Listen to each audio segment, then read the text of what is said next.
नमस्कार दोस्तों, आप देख रहे हैं बिजनेस टुडे टीवी। मैं हूं साक्षी बत्रा और ये है बीटी बाजार, एक ऐसा शो जहां पर हम स्टॉक मार्केट्स के सभी लेटेस्ट अपडेट्स आपको बताते हैं और खास तौर पर अब आगे स्टॉक मार्केट्स में किस तरीके का मूव आपको देखने को मिल सकता है, रणनीति क्या हो, इसके ऊपर भी हम फोकस करते हैं। आज का हमारा स्पेशल एडिशन है जहां हम म्यूचुअल फंड के आउटलुक के बारे में भी बात करेंगे। जुड़ेंगे हमारे साथ बहुत ही खास मेहमान भी, पर फटाफट से देख लेते हैं बाजार का ताजा हाल। इस वक्त अगर आप देखें तो बाजार में अच्छी खासी तेजी नजर आ रही है। सेंसेक्स में 825 अंकों की बढ़त, 60,729 के लेवल्स फिलहाल सेंसेक्स में देखने को मिल रहे हैं। वहीं दूसरी ओर अगर आप निफ्टी पर ध्यान दें तो 18,100 के आसपास अभी निफ्टी होवर कर रहा है। 235 अंकों की बढ़त है और 1.4% अपटिक के साथ दिन के उच्चतम स्तरों के करीब ही दोनों ही बेंचमार्क इंडिसेस जो हैं अभी काम कर रहे हैं। इनफैक्ट ये चौतरफा तेजी अगर आप देखें तो बाजार में देखने को मिल रही है। भले ही आप छोटे मझोले शेयरों की बात करें, दोनों ही इंडिसेस में अच्छा खासा अपटिक है। निफ्टी के बाकी सभी सेक्टर्स में भी आज अच्छी तेजी देखने को मिल रही है, जहां पर सबसे ज्यादा मूव आज आईटी स्टॉक्स में नजर आ रही है। अगर आप देखें तो निफ्टी आईटी फिलहाल 715 अंकों की बढ़त लेकर 2.5% तेजी के साथ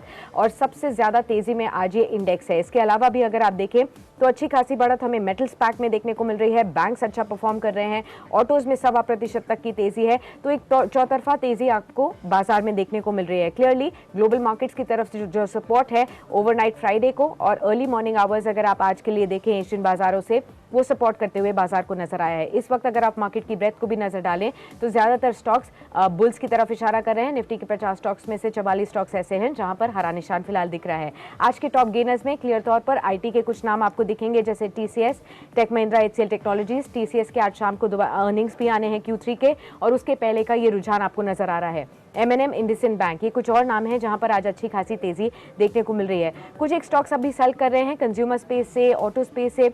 कुछ नाम है एफएमसीजी पैक से जहां पर अभी वीकनेस जारी है। Titan, HDFC life, Bajaj auto जैसे कुछ स्टॉक्स हैं जहां पर हल्की कमजोरी आज के सेशन में है।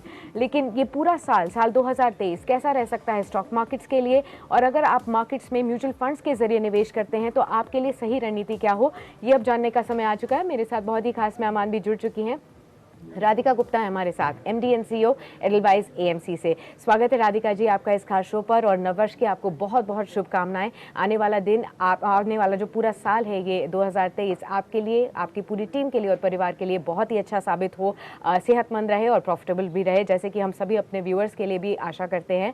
सबसे पहले मैं आपसे यही जानना चाहती हूँ कि साल 2022 फिलहाल म्यूचुअल फंड निवेशकों के लिए कैसा रहा, इसके बारे में अगर आप हमें एक समरी दे दें, और अब आगे आने वाले साल में क्या कुछ उम्मीद कर सकते हैं म्यूचुअल फंड्स के निवेशक। सबसे पहले तो आपको, आपके दर्शकों को नव वर्ष की हार्दिक शुभकामनाएं। 2022 ने म्यूचुअल फंड निवेशकों को बहुत कुछ सिखाया है। 20-21 के बाद जहां मार्केट में शायद हमने एक एक तरीके का अपवर्ड मूव देखा है, जी 22 में बहुत कुछ हुआ है। तो निवेशक के तौर से आप अपनी रिस्क एपेटाइट, इक्विटी के बारे में, वॉलेटिलिटी के बारे में आप बहुत सीखे हैं। उम्मीद है कि ये जो हमने सीख ली है 2023 में कैरी फॉरवर्ड करेंगे। मुझे लगता है साल आसान नहीं रहेगा, ओके। वॉलेटिलिटी कंटिन्यूड रहेगी। तो ये सीख लेके निवेशकों को चलना चाहिए। और दूसरी अच्छी बात है कि म्यूचुअल फंड निवेशकों ने म्यूचुअल फंड के लिए बहुत प्यार दिखाया है। 13,000 बिल्कुल। हमारी एसआईपी बुक हो गई है, और मार्केट गिरता है, उठता है, संभलता है, लेकिन म्यूचुअल फंड निवेशक रुकता नहीं है। ये बहुत अच्छी बात है। जी बिल्कुल, ये काफ़ी एनकरेजिंग फैक्टर है। लेकिन आगे आने वाला साल, जैसे आपने कहा कि आसान नहीं होगा, क्योंकि कंसर्न्स रिसेशन की तरफ से भी हैं, ग्लोबल मार्केट्स में काफ़ी मैक्रो इकोनॉमिक चैलेंजेस होंगे। ऐसे में दोनों ही तरफ अगर हम बात करें इक्विटी मार्केट्स के लिए और डेट मार्केट्स के लिए, दोनों में किस तरीके का आउटलुक आप देखते हैं? जहां पर लोगों का निवेश ऑलरेडी है, एग्जिस्टिंग है, उनके लिए सही रणनीति क्या हो? तो आई थिंक जहाँ तक डेट मार्केट्स की बात है, इंटरेस्ट रेट की जो हाइक चल रही है वो ज्यादातर खत्म हो गई है, खत्म होने वाली है। तो अब निवेशकों के लिए अपॉर्चुनिटी है अच्छे इंटरेस्ट रेट्स पे लंबे समय का पैसा लॉक करने के लिए, चाहे वो 5 साल का हो, 10 साल का हो, 15 साल के भी प्रोडक्ट्स हैं। अभी आप म्यूचुअल फंड इंडस्ट्री में टारगेट मैच्योरिटी फंड्स, जो कि बहुत पॉपुलर कैटेगरी है, उनके जरिए 7.5% प्लस इंडेक्सेशन के साथ इंटरेस्ट रेट्स लॉक कर सकते हैं। तो जरूर इस पर गौर करना। जहां तक इक्विटी मार्केट की बात रहेगी, एक साल का कहना मुश्किल है, साल आसान नहीं रहेगा, क्योंकि जी ग्लोबल वॉलेटिलिटी का इम्पैक्ट हमारे बाजार पे भी होगा। लेकिन अगर आप 3 साल 5 साल का आउटलुक है, तो हम डोमेस्टिक इकोनॉमी पे काफी कंस्ट्रक्टिव हैं, क्योंकि इंडिया की खुद की इकोनॉमी, हमारा मानना है, ग्लोबल देशों के मुताबिक काफी अच्छी जगह है। ठीक है, एक-एक करके थोड़ा और डिटेल में बात करते हैं। अगर हम इक्विटी म्यूचुअल फंड्स की बात करें, तो इस स्पेस में कहाँ पर आपको लगता है सबसे ज़्यादा प्रॉमिसिंग एक्शन देखने को मिल सकता है? कौन-सी कैटेगरीज़ या सेक्टर्स या थीम्स? और जहाँ पर निवेशकों का अगर निवेश अभी शुरू करना है, तो वो कौन से इक्विटी म्यूचुअल फंड्स में अभी निवेश करने की शुरुआत कर सकते हैं? तो जहां तक इक्विटी की बात है, मैं दो कैटेगरीज का जिक्र करूंगी। जो नए निवेशक हैं, जो कंजर्वेटिव निवेशक हैं, सोचने वाले हैं, शुरू करने वाले हैं, उनके लिए मैं हमेशा हाइब्रिड फंड्स जैसे कि बैलेंस्ड एडवांटेज फंड का जिक्र करती हूँ, क्योंकि उसमें इक्विटी और डेट का एक बहुत अच्छा मिश्रण है। जी। वॉलेटिलिटी से प्रोटेक्शन भी है, अपसाइड भी है। मैं खुद इस कैटेगरी में काफी निवेश करती हूँ, क्योंकि मैं एक कंजर्वेटिव इन्वेस्टर हूँ।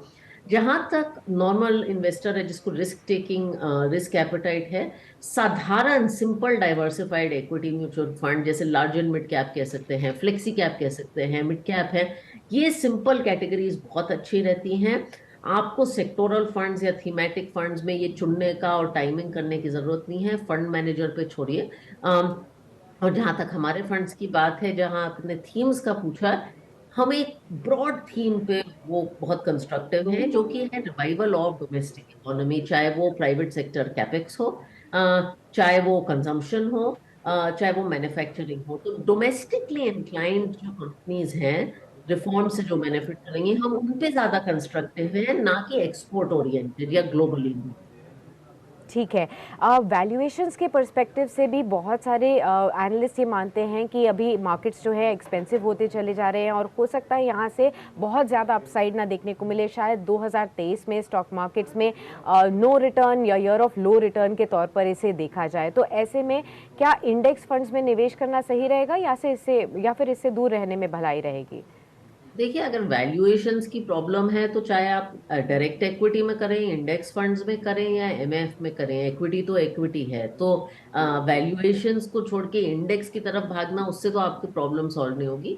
जहां तक मैं ये कहूंगी वैल्यूएशंस के बारे में, वैल्यूएशन सस्ती नहीं है। तो सोल्यूशन ये है कि आप इक्विटी में एक साल का आउटलुक लेके आ नहीं सकते, आपको अपना थोड़ा आउटलुक 3 से 5 साल का करना पड़ेगा। जी। अगर आपको ये नहीं समझ आ रहा कि कौन सा एक्टिवली मैनेज स्कीम पिक करें, तो जरूर बहुत सारे अच्छे इंडेक्स फंड्स हैं जो आप चूज कर सकते हैं, लेकिन इंडेक्स फंड्स में रिस्क कम नहीं है, वहां मार्केट की रिस्क पूरी है, सिर्फ फंड मैनेजर के स्टॉक सिलेक्शन की रिस्क नहीं। जी। आखिर में ये बताइए, स्टॉक मार्केट्स की अगर हम इक्विटी की बात कर रहे हैं, तो इसमें क्या रिस्क्स हो सकते हैं साल 2023 में जो कि पोर्टफोलियोज को इम्पैक्ट कर सकते हैं, और क्या पॉजिटिव ट्रिगर्स होते हैं जिसमें हमारे को नज़र में रखना है और ज़्यादा डेफिनेटली अपना इन्वेस्टमेंट जो है वो बढ़ाना है, जिससे कि उन ट्रिगर्स का और बेनिफिट मिल पाए? आई थिंक जल्दी से मैं बोलूंगी तो पॉजिटिव ट्रिगर्स तो डोमेस्टिक इकोनॉमी का रिवाइवल, फाइनेंशियल सेक्टर का इन पर्टिकुलर रिवाइवल, अर्निंग्स ग्रोथ जो आपको दिख रही है, आई थिंक ये पॉजिटिव ट्रिगर्स हो सकते हैं। नेगेटिव ट्रिगर्स, इन्फ्लेशन का मामला ग्लोबल मार्केट्स में काफी पुअर है, एक रिसेशनरी फियर डेफिनेटली यूरोप को ग्रिप कर रहा है, शायद यूएस में भी आ सकता है। और तीसरी बात यह है कि वैल्यूएशन सस्ते नहीं हैं, और ये एक राइजिंग इंटरेस्ट रेट एनवायरनमेंट है। तो जी। जो टिपिकल ग्रोथ स्टॉक्स जिन्होंने हिस्टोरिकली अच्छा किया है, उनको शायद कम लेगवे होगा। तो ये है हमारा मानना है। हम अगर इस साल को कैप्चर करें, तो हमारा एक शब्द है, मैं कहूंगी, रिसेशन बिफोर रिटर्न्स। तो समय मुश्किल आएगा, उसके बाद रिटर्न्स है।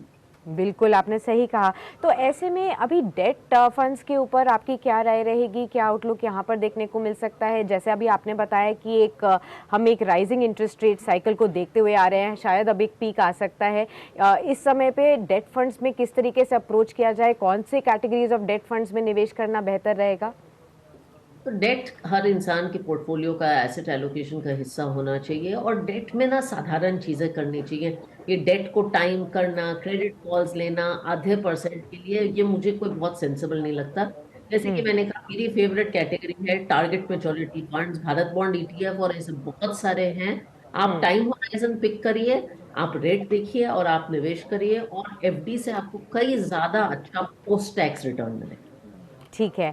अगर हम एसेट एलोकेशन की ही बात करते हैं, अभी तक हमने इक्विटी और डेट की बात की है, इसके अलावा भी गोल्ड, रियल एस्टेट और बाकी तमाम तरीके के और एसेट्स हैं जहां पर अभी फर्स्ट टाइम इन्वेस्टर्स ऑलरेडी निवेश करते हुए आ रहे हैं। अब सही तरीके से बैलेंस कैसे किया जाए साल 2023 में अपना पोर्टफोलियो, ये समझाइए। आई थिंक एसेट एलोकेशन एक साल का नहीं होता, ना इसकी कोई उम्र के वो रूल्स होते हैं। ये सही एसेट एलोकेशन में डोमेस्टिक इक्विटीज होता है, फिक्स्ड इनकम होता है, गोल्ड और सिल्वर एक 5-10% का हिस्सा हो सकता है। अगर हम्म। आप थोड़ा इवॉल्व इन्वेस्टर हैं तो विदेशी इक्विटीज भी हो सकती हैं। रियल एस्टेट को मैं बाहर रखूंगी क्योंकि वो एक क्रिटिकल एसेट क्लास है, तो वो बहुत अलग है। I think it is important कि आपका एसेट एलोकेशन ऐसा हो कि मार्केट 20% गिरे तो आपको स्ट्रेस ना हो। वो आपके लिए सही एसेट एलोकेशन है। और बहुत सारे निवेशक जो नए बाजार में आए हैं, आप अपने करेक्शन में जाके देखिए आपका जो करंट एसेट एलोकेशन है, क्या उसने आपको स्ट्रेस दिया है। अगर उसने दिया हम्म। है तो वो ज्यादा अग्रेसिव। जी, बिल्कुल आपने सही कहा। ऐसे में 2-3 चीज़ें जो कि अक्सर फर्स्ट टाइम इन्वेस्टर्स के लिए काफ़ी ज़्यादा कन्फ्यूज़िंग होती है। अगर कोई पहली बार शुरुआत कर रहा है म्यूचुअल फंड्स के ज़रिए अपने निवेश में, कि मेरे लिए कौन-सा बेहतर म्यूचुअल फंड रहेगा, मैं सही म्यूचुअल फंड का चुनाव कैसे करूँ और सही फंड मैनेजर का चुनाव कैसे करूँ? इसके बारे में कुछ टिप्स दीजिए। आई थिंक इसकी एक बेस्ट ये टिप है कि अच्छा एडवाइजर यूज करिए। जो पैसा बहुत मेहनत से कमाया जाता है, बहुत मेहनत से जोड़ा जाता है। और अगर मैं आपसे पूछूं कि आप अच्छी हार्ट सर्जरी कैसे करवाएं, मेरी हार्ट में प्रॉब्लम हो रही है, तो आप एक कहेंगे कि एक अच्छे डॉक्टर की सलाह लीजिए। आज हुँ, देश में बहुत सारे अच्छे financial advisors, mutual fund distributors हैं जो हुँ, आपको गाइड कर सकते हैं। उनकी गाइडेंस लेने के साथ साथ ही खुद अवेयरनेस होनी चाहिए। ऐसे बहुत सारे प्रोग्राम्स हैं जिससे आपको अवेयरनेस मिलती है। और फाइनली साधारण चीजें करेंगे तो वो साधारण कैटेगरी म्यूचुअल फंड की पिक करेंगे, तो ये बहुत मुश्किल काम नहीं है। जी। अक्सर लोग ये भी सुनते हैं कि बहुत सारे फर्स्ट टाइम इन्वेस्टर्स की अभी मैंने किसी एडवाइज़र को सुना, उन्होंने कोई टिप्स दिए कि ये वाले फंड्स में आप निवेश कर दीजिए, तो वो पहली वाली बंद करके दोबारा से नए शुरू कर देते हैं। क्या ये सही रणनीति है? किस तरीके से अपने फंड्स को मैनेज किया जाए? तो वही मैं डॉक्टर को वो दूंगी। आप 10 डॉक्टर की वो कि एक ने दवाई ये करी फिर एक ने वो करी, ऐसे तो करते नहीं है। आपको एक ऐसा एडवाइजर चूज करना पड़ेगा जिसपे आपको भरोसा है, और फिर उसकी एडवाइस लेनी पड़ेगी। क्योंकि टिप्स तो बहुत मिलती हैं, एडवाइजर्स भी देते हैं, इंटरनेट पे भी हैं, यूट्यूब पे भी हैं। लेकिन वो टिप्स जनरल टिप्स होती हैं। आपको सलाह चाहिए आपके नीड्स और गोल्स के मुताबिक। और वो एक बहुत पर्सनलाइज, कस्टमाइज्ड और एक लंबा प्रोसेस है। तो एक इंसान को चुनिए या 2 इंसानों को चुनिए जिनको आप ट्रस्ट करते हैं, जिन पे आप भरोसा कर सकते हैं। और ये मत पूछिए कौन सा म्यूचुअल फंड बेस्ट है। आपके लिए कौन सा म्यूचुअल फंड, आपकी स्थिति के लिए कौन सा बेस्ट है, आप ये सोचिए। जी, एक और बहुत ही महत्वपूर्ण बात है जिसमें अक्सर लोग कन्फ्यूज़ हो जाते हैं कि सही अप्रोच क्या है निवेश की, जब हम म्यूचुअल फंड्स को चुन रहे हैं अपने इक्विटी इन्वेस्टमेंट के लिए या डेट इन्वेस्टमेंट के लिए, कि अगर किसी के पास बोनस आ जाता है, एक साथ बहुत सारा पैसा आ जाता है तो वो लमसम निवेश करना चाहते हैं। दूसरा एक जो जैसे आपने बताया कि एसआईपी का निवेश लगातार अब रिकॉर्ड हाई पर पहुंच रहा है, यानी कि लोग एक डिसिप्लिन्ड वे में हर महीने निवेश कर रहे हैं। दोनों में से बेहतर अप्रोच क्या है? देखिए, एसआईपी एक सैलरीड इंडिविजुअल के लिए जिसकी रिकरिंग इनकम है उसके लिए बहुत अच्छी है। अगर आपको लमसम पैसा लगाना है तो थोड़ा मुझे लगता है आपको मार्केट की कंडीशंस देख के लगाना पड़ता है। अगर फॉर इंस्टेंस वैल्यूएशंस मार्केट की बहुत सस्ती है तो ऑफन लमसम पैसा लगाना एक बहुत अच्छा तरीका है, क्योंकि आप बॉटम पे लगाते हैं। अगर जैसे आपको एक वॉलेटाइल एसेट क्लास है, जैसे मिड एंड स्मॉल कैप में है, आपके पास लमसम है, तभी भी आप सिस्टमैटिक ट्रांसफर प्लान, एसआईपी नहीं एसटीपी के जरिए ग्रेजुअली वो पैसा लगा सकते हैं। तो ये मार्केट देख के और दूसरा अपनी इनकम देख के तय करना चाहिए। जी, आपने क्योंकि अभी मिड एंड स्मॉल कैप का नाम लिया तो मेरे ज़हन में एक सवाल आया, वो आपसे पूछना था कि पिछले 5 से 7 साल का अगर हम रिटर्न देखें लार्ज कैप्स का, तो वो उतना उम्दा नहीं रहा है। इसके पीछे की वजह क्या है? और ऐसे में फिर इन्वेस्टर्स के लिए सही अप्रोच क्या है कि आप किस तरीके से डाइवर्सिफ़ाई भी कर लें, लेकिन आपको बेस्ट ऑफ बोथ वर्ल्ड्स मिल जाए। लार्ज कैप्स का आपको बेनिफिट भी मिल जाए और साथ-साथ में हायर रिस्क वालों का जिस तरीके से रिवॉर्ड होता है, वो भी आपके पोर्टफोलियो में आ जाए। देखिए, लॉन्ग टर्म में तो मिड एंड स्मॉल कैप को लार्ज कैप से ज्यादा रिटर्न देना पड़ेगा, क्योंकि आप रिस्क भी ज्यादा लेते हैं। छोटी हुँ, कंपनियों में इन्वेस्ट करते हैं जिनकी ग्रोथ का स्कोप ज्यादा है, हुँ, लेकिन जिनकी अनसर्टनिटी है, तो ये तो चलेगा। लेकिन बहुत कम लोगों का पोर्टफोलियो मेरे मानने में सिर्फ मिड और स्मॉल कैप हो सकता है, या सिर्फ स्मॉल कैप हो सकता है। वो अच्छे टाइम में बहुत अच्छा लगेगा और बुरे टाइम में बहुत जल्दी गिरेगा। तो मिश्रण होना चाहिए। जैसे मैं मानती हूँ एक कैटेगरी है large and mid cap funds की, इंडेक्स फंड्स भी आते हैं, एक्टिव फंड्स भी आते हैं। उसमें आपका 35% लार्ज कैप, 35% मिड कैप होता है। तो एक अच्छा मिक्स हो जाता है। या फ्लेक्सी कैप फंड्स में आमतौर से एक कॉम्बिनेशन हो सकता है। तो आप ये कैटेगरीज देख सकते हैं जिसमें मिक्स आ सकता है। जी, बिल्कुल। अंत में राधिका जी, जो आपने बताया 2022 में बहुत सारी चीज़ें सीखने को मिली हैं निवेशकों को, क्योंकि बाज़ार आसान नहीं रहा है। जो रोलर कोस्टर रोड हमने देखी है, हो सकता है उसका कुछ अंश हमारे को 2023 में भी देखने को मिले। तो ऐसे में कौन से लेसन्स का हम यूज़ करके बेहतर अपने पोर्टफोलियो के लिए और अपने कैपिटल को प्रोटेक्ट करते हुए आगे चल सकते हैं? तो मैं दो चीजों का जिक्र करूंगी खासकर यंग निवेशकों के लिए। एक तो फोमो के पीछे ना भागे, ये इसलिए ना निवेश करें क्योंकि मेरे दोस्त ने निवेश किया, मेरे नेबर ने निवेश किया, क्रिप्टो में तो बहुत लोगों ने ऐसा किया है।